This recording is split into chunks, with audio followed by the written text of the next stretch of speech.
Good morning. आज हम पढ़ेंगे प्लाज्मा प्रोटीन्स, उनके क्लासिफिकेशन एंड फंक्शंस। क्या होता है प्लाज्मा प्रोटीन्स? ये plasma protein present in blood plasma.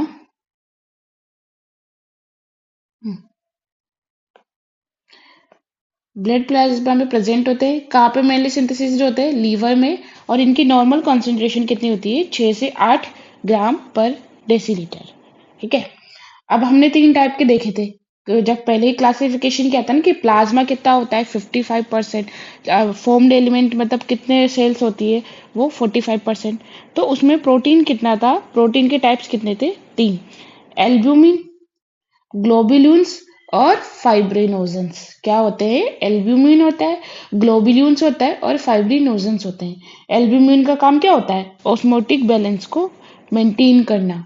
Globulins क्या होते हैं? ये गामा ग्लोबुलिन्स है ना, ये एंटीबॉडीज बनाते हैं। और फाइब्रिनोजेंस का काम क्या होता है? ब्लड क्लोटिंग में काम होता है। इनको देखते हैं एक एक करके। पहले तो इनकी परसेंटेज कितनी है? एल्ब्यूमिन की 55 से 60% होता है। ग्लोबुलिन कितना होता है? 35 से 38%। और फाइब्रिनोजन कितना होता है? 4 से 6%।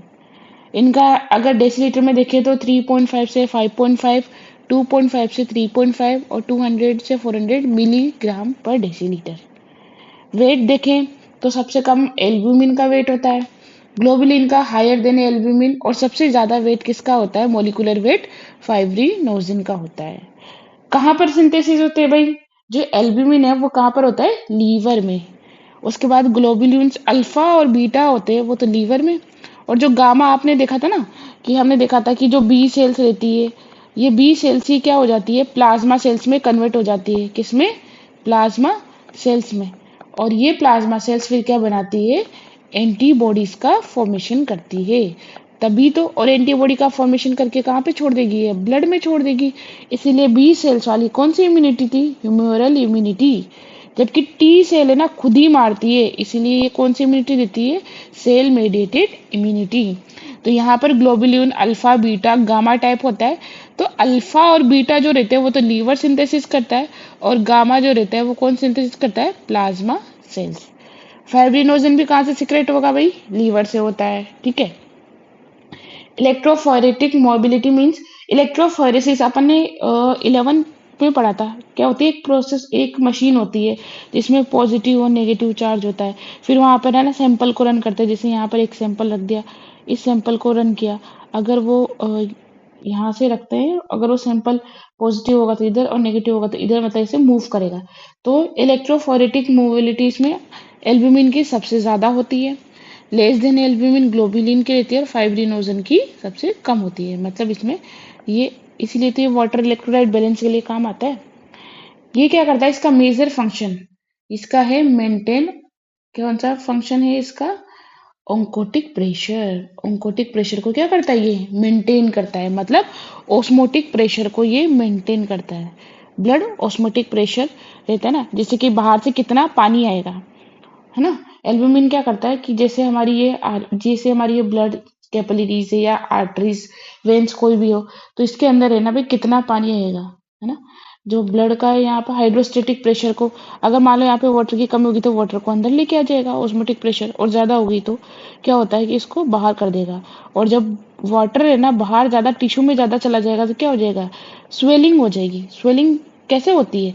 कि जो एक्स्ट्रा सेलुलर टिश्यू जो रहते हैं ना अपने पास, यहाँ पे जैसे ये ब्लड है और ये टिश्यू वाला पार्ट है यहाँ पे, तो इसमें अगर पानी ज्यादा हो गया ना तो क्या होता है? स्वेलिंग हो जाती है। ठीक है। फिर उसके बाद इम्यूनिटी एंड ट्रांसपोर्ट का काम कौन करता है? ग्लोबुलिन तो भाई एंटीबॉडीज बनेगा तो इम्यूनिटी का काम तो करेगा ही सही। बाकी जो अल्फा बीटा है वो ट्रांसपोर्ट का काम करेंगे। फाइब्रिनोजन आपने देखा ही था, फाइब्रिनोजन फाइब्रिन में कन्वर्ट होता है। इससे पहले वाले लेक्चर में मैंने बताया आपको। और वो क्या करवाता है? ब्लड कोएगुलेशन करवाता है, ब्लड क्लोटिंग करवाता है। ठीक है। तो इनका ये 3 स्टार पॉइंट है ये सारे, ये वाले, कि ये ओंकोटिक प्रेशर को कौन करता है? एल्ब्यूमिन। इम्यूनिटी ट्रांसफर को कौन करता है? ग्लोबुलिन। उसके बाद जो ब्लड कोएगुलेशन कौन करवाता है? फाइब्रिनोजन। तो ये इंपॉर्टेंट पॉइंट्स है। ठीक है। ट्रांसपोर्ट के में रोल, एल्ब्यूमिन किसको ट्रांसपोर्ट करता है? फैटी एसिड्स को, हार्मोन को, ड्रग्स को, बिलीरुबिन को, इनको ट्रांसपोर्ट करता है। जबकि ग्लोबुलिन दिख रहा है ना भाई, ये फैट एसिड जैसा ही होगा ना, लिपिड्स को, मेटल आयंस को, एंटीबॉडीज को, इनको करता है। और फाइब्रिनोजन का कोई ट्रांसपोर्ट में रोल नहीं है, ये सिर्फ ब्लड कोएगुलेशन में काम आता है। इम्यूनिटी का रोल भाई किस में आएगा? ग्लोमेरुल से, ठीक है, और बाकी तो करेंगे नहीं। क्लोटिंग का रोल किस में आएगा भाई? इसमें फाइब्रिनोजन में। बफरिंग और फिर उसके बाद बफरिंग एक्शन मतलब ब्लड की पीएच को बनाए रखना, है ना, ब्लड की पीएच को मेंटेन रखना, उसको कम ज्यादा नहीं होने देना। तो कौन करता है? एल्ब्यूमिन करता है। वो भी कैसे करेगा कि वाटर को इधर से इधर मूवमेंट करवा करके, अगर मान लो इधर की पीएच ज्यादा आ रही है तो वाटर अंदर कर देगा, पीएच कम है तो वाटर ज्यादा कर देगा, ऐसे, ठीक है। ग्लोबुलिन का तो ग्लोबुलिन भी क्या करता है? ये भी पीएच को मेंटेन करने में काम करता है और फाइब्रिनोजन बहुत कम देता है, ठीक है। सीरम, सीरम क्या होता है हमारे पास? अभी देखेंगे हम। सीरम में क्या होता है? प्लाज्मा से अगर आपने क्लोटिंग फैक्टर मतलब फाइब्रिनोजन आदि अगर माइनस हो जाते हैं तो उसी को सीरम बोलते हैं। इसलिए यहाँ पे इंपॉर्टेंट बात है कि सीरम में क्या एब्सेंट होता है। सीरम में क्या एब्सेंट होता है? तो सीरम में फाइब्रिनोजन एब्सेंट होते हैं। क्या एब्सेंट होते हैं? फाइब्रिनोजन एब्सेंट होते हैं, ठीक है। क्लिनिकल सिग्निफिकेंस क्या है कि अगर आपका एल्बुमिन कम हो गया तो भाई यहाँ से देखो, यहाँ पर एल्बुमिन कम हो गया तो वाटर है ना, रिटेंशन हो ही नहीं पाएगा यहाँ पर, है ना। और वाटर रिटेंशन नहीं हो पाएगा तो वाटर कहाँ पे चला जाएगा? टिश्यू में चला जाएगा। कहाँ पे चला जाएगा? टिश्यू में। और टिश्यू में बहुत सारा पानी होने से क्या हो जाएगा? एडिमा, स्वेलिंग हो जाएगी, ठीक है। अगर हमारे पास ग्लोबुलिन कम हुआ मतलब इम्यूनिटी कम हो गई, सॉरी एंटीबॉडीज कम हो गई, एंटीबॉडीज कम हुई तो जो भी बैक्टीरिया आएगा उससे अपनी बॉडी लड़ ही नहीं पाएगी क्योंकि हमारे पास हथियार ही नहीं है ना, तो हमारी इम्यूनिटी क्या हो जाएगी? कम हो जाएगी। और फाइब्रिनोजन कम हुआ तो भाई ब्लीडिंग होने लग जाएगी क्योंकि क्लोटिंग बन ही नहीं पाएगा। क्लोटिंग बनने के लिए फाइब्रिनोजन की जरूरत है, तो ब्लड क्लोट हो ही नहीं पाएगा। तो एक बार इंजरी हुई, कट लगा तो वहां से खून बहता चला जाएगा, बहता चला जाएगा, ठीक है। तो इनमें से चमकने वाले पॉइंट जो सबसे इंपॉर्टेंट पॉइंट है वो कौन कौन से हैं? कि एल्बुमिन क्या काम करता है? ऑन्कोटिक प्रेशर को बनाए रखता है। ग्लोबुलिन क्या करता है? इम्यूनिटी ट्रांसपोर्ट के लिए। और फाइब्रिनोजन ब्लड कोएगुलेशन के लिए काम आता है, ठीक है। अगर क्लिनिकल सिग्निफिकेंस, एल्ब्यूमिन अगर हमारे पास कम होगा तो एडिमा हो जाएगा, गामा मतलब एंटीबॉडी कम होगी तो इम्यूनिटी कम हो जाएगी, और अगर फाइब्रिनोजन कम होगा तो ब्लीडिंग टेंडेंसी हो जाएगी। तो आपके अगर 5 मार्क्स का क्वेश्चन है प्लाज्मा प्रोटीन का, तो अगर आप ऐसे टेबल बना के लिखोगे तो आपको पूरे आंसर पूरे नंबर मिलेंगे। क्योंकि हमें ना पॉइंट्स में लिखते हैं तो क्या होता है, हम भूल जाते हैं चीज़ों को। पर जैसे ऐसे कंपेयर करके रखते हैं ना तो चीज़ें बहुत जल्दी याद भी होती है और है ना टीचर को भी अच्छा लगता है। इसमें कम लिखते हैं और नंबर ज़्यादा मिलते हैं, ठीक है। ये हमने कंपेरेटिव स्टडीज देख ली, एक एक करके देख लेते हैं। अब सबसे पहले देखते हैं सीरम और प्लाज्मा क्या होता है ना। सीरम होता है हमारे पास प्लाज्मा जिसमें फाइब्रिनोजन सब हो, है ना। प्लाज्मा तो वही प्लाज्मा प्रोटीन जिसमें सारे तीनों प्रोटीन हो, एल्बुमिन भी हो, ग्लोबुलिन भी हो, और क्या हो, फाइब्रिनोजन, तीनों हो। पर सीरम में क्या होता है? इसमें क्लोटिंग फैक्टर मीन्स फाइब्रिनोजन नहीं होता। जो क्लोटिंग वाली चीज है ना वो नहीं होती है, ठीक है। सीरम में, सीरम में क्या नहीं होता है? जो क्लोटिंग वाली चीजें ना वो नहीं होती है। और ये किसके लिए होता है भाई? इसमें ना क्लोटिंग फैक्टर वगैरह सब रहते हैं, तो ये किसके काम आता है? क्लोटिंग टेस्ट में काम आता है। किसमें काम आता है? ये क्लोटिंग टेस्ट करवाते हैं उसमें काम आता है। और ये किसमें काम आता है? एंटीबॉडी टेस्टिंग के लिए काम आता है। किसमें काम आता है? ये एंटीबॉडी टेस्टिंग के लिए काम आता है, ठीक है। क्योंकि इसमें क्लोटिंग फैक्टर प्रेजेंट होंगे तो कितनी देर में क्लोट हो रहा है तो उसके लिए काम आ गया प्लाज्मा। सीरम में क्या है? एंटीबॉडी टेस्ट के लिए कि भी एंटीबॉडी प्रेजेंट है या नहीं है, ठीक है। वापिस फंक्शंस ऑफ प्लाज्मा प्रोटीन जो मैंने आपको पहले बताया, अब इनको एक एक करके देखते हैं कि मेनली इसका क्या था। ये ऑन्कोटिक प्रेशर को मेंटेन करके रखते हैं। भाई कैसे करते हैं? एल्ब्यूमिन के रहता है वो maintain plasma oncotic pressure. Plasma में ऑन्कोटिक प्रेशर मतलब वाटर वगैरह इसको बैलेंस करके रखता है, वाटर इलेक्ट्रोलाइट बैलेंस को बैलेंस करता है। तो ये क्या करेगा? फ्लूइड को ब्लड से टिश्यू में लॉस नहीं होने देगा। Prevent fluid loss from blood to tissue.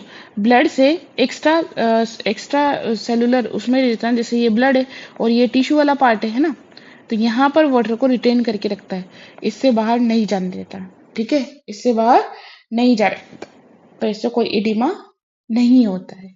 क्या नहीं होता है? कोई इडिमा नहीं होता है।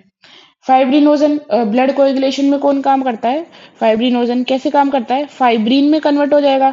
और फाइब्रिन क्या करता है? एक मैश लाइक स्ट्रक्चर बना लेती है, उसमें ब्लड सेल्स को ट्रैप कर लेती है, जो डेड सेल वगैरह जो रहती है उसमें, तो वही क्या होता है? ब्लड क्लोट होता है। तो ऐसे ब्लड क्लोट का फॉर्मेशन करती है। इम्यूनिटी में देखो भाई, जो गामा ग्लोबुलिन्स है वो क्या बनाते हैं, एंटीबॉडी का फॉर्मेशन करते हैं, और ये किसमें, इन्फेक्शन के अगेंस्ट डिफेंस मैकेनिज्म का काम करती है, मतलब लड़ती है, सैनिक की तरह काम करती है एंटीबॉडी। फिर उसके बाद ट्रांसपोर्ट में तो हमने देखा एल्ब्यूमिन फैटी एसिड को ट्रांसपोर्ट करता है, बिलीरुबिन को ट्रांसपोर्ट करता है, हार्मोन को ट्रांसपोर्ट करता है, ड्रग्स को ट्रांसपोर्ट करता है। जबकि जो ग्लोबुलिन्स है ये लिपिड्स को, मेटल आयन जैसे आयरन, कॉपर, इनको ट्रांसपोर्ट करने का काम करता है। बफरिंग एक्शन मैंने क्या बोला था कि ये ना बफर की तरह काम करता है। कैसे, कि ये ना ब्लड पीएच को ना 73.5 और 7.45 के बीच में रहती है ना, उस ब्लड पीएच को मेंटेन करके रखता है। क्या करता है ये, ब्लड पीएच को मेंटेन करके रखता है। ठीक है। प्रोटीन रिजर्व, क्योंकि प्रोटीन तो प्रोटीन्स के दो पार्ट ही है, तो ये serve as source of amino acids during starvation और इलनेस। जब मान लो हमने भूख हड़ताल कर दी भाई, है ना, तो भूख हड़ताल में ऐसे होता है ना भाई, एक दिन में तो इंसान मरता नहीं है, पहले फैट खत्म होता है, फैट के बाद प्रोटीन खत्म होने लगता है, तो प्रोटीन डाइजेशन होने लगते हैं ना, तब यही प्रोटीन से ना अमीनो एसिड के काम करता है, इन्हीं का डाइजेशन होना शुरू हो जाता है। ठीक है। एंजाइमेटिक और रेगुलेटरी फंक्शंस क्या करते हैं कि कुछ प्लाज्मा प्रोटीन्स है ना, एक टेस एंजाइम्स, हार्मोन्स और प्रोटीएज इनहिबिटर्स, ये कैसे काम करते हैं, कुछ एंजाइम की तरह काम करते हैं, कुछ लोग कुछ प्रोटीन्स हार्मोन की तरह काम करते हैं, कुछ प्रोटीएज इनहिबिटर की तरह काम करते हैं। ठीक है, मतलब डिफरेंट डिफरेंट वर्क करते हैं ये। ओके। तो यही मैंने आपको टेबल में समझाया था, और यही यहाँ पे एक एक करके समझा दिया कि एल्बुमिन तो किसके लिए काम करेगा, कि ये एडिमा नहीं होने देगा, और ऑन्कोटिक प्रेशर को, ऑन्कोटिक मतलब ऑस्मोटिक ही प्रेशर होता है, उसको मेंटेन करता है। ब्लड कोगुलेशन में ब्लड क्लोटिंग फॉर्मेशन कौन करता है, फाइब्रिनोजन। गामा ग्लोबिन क्या करती है, एंटीबॉडीज बनाती है, इसलिए इन्फेक्शन के अगेंस्ट लड़ती है। फिर ये कुछ कुछ ट्रांसपोर्ट करते हैं, ब्लड पीएच को मेंटेन करके रखते हैं। जब हम भूख हड़ताल पे जाते हैं और हमें कोई बीमारी हो जाती है, तो प्रोटीन का डाइजेशन होता है ना, तो यही प्रोटीन अमीनो एसिड का काम करते हैं, क्योंकि प्रोटीन डाइजेस्ट होकर के अमीनो एसिड का तो फॉर्मेशन करेंगे, तो इन्हीं का डाइजेशन होना शुरू हो जाता है। अभी जो सारी रामलीला पढ़ी ना अपन ने, उसको एक न्यूमेरिकल फॉर्म में भी देख लो, मतलब निमोनिक फॉर्म में क्या है, टॉप बीबी क्लिप, बीबी टॉप है उसकी क्लिप देखना है, टॉप बीबी क्लिप, टॉप बीबी क्लिप। टी से क्या होगा, ट्रांसपोर्ट।